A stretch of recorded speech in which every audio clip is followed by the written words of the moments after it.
Hi, I'm Xenia Diente. I'm a 2020 Create Change Artist in Residence with the Laundromat Project. My name is Jaclyn Reyes. I'm an artist, designer, and cultural organizer.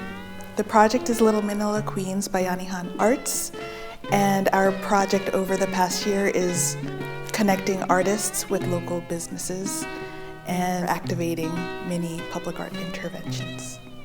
We initially set out to make a public art festival in the Little Manila neighborhood of Woodside, Queens. But as the pandemic hit and grew, we had to change that, and instead of making a festival where people gathered, we then thought about it as individual collaborations sequentially over the course of the year.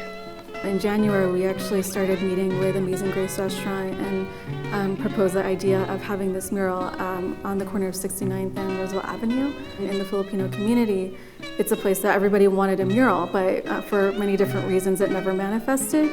And so that was a top priority for us. We wanted it to be a big welcome sign to the neighborhood, and that's what Mabuhay means. It means welcome, long live.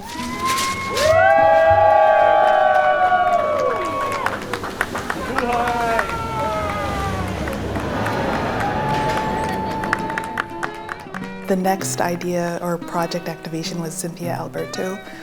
She's a weaving artist, and she worked with K. Glenn Sari on 65th Street and Roosevelt. She went in there and she talked to the owner, and he basically said, well, I don't feel like I'm part of that community. I'm Filipino, I've been here for many years, and I've never felt like that I was recognized, and we decided to engage him and his family. From there we had the weaving workshop, and they came out, they brought their kid, and they invited some of their customers to come out. She saw the items he sells in the store, which was a balao and a pamaypay, and she based that off of her project of memories of her childhood.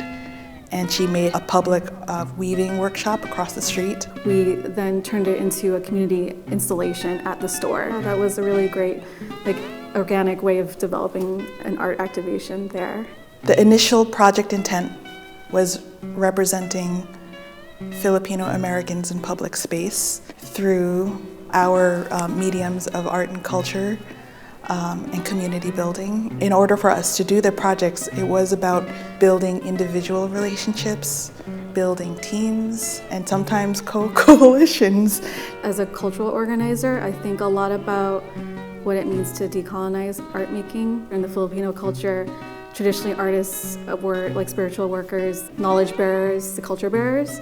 And so in decolonizing my practice, I turned to cultural organizing because I feel that artists have so much more to offer than just making pretty objects. I think that we have imagination for just thinking of different ways we can live in our community and make it better.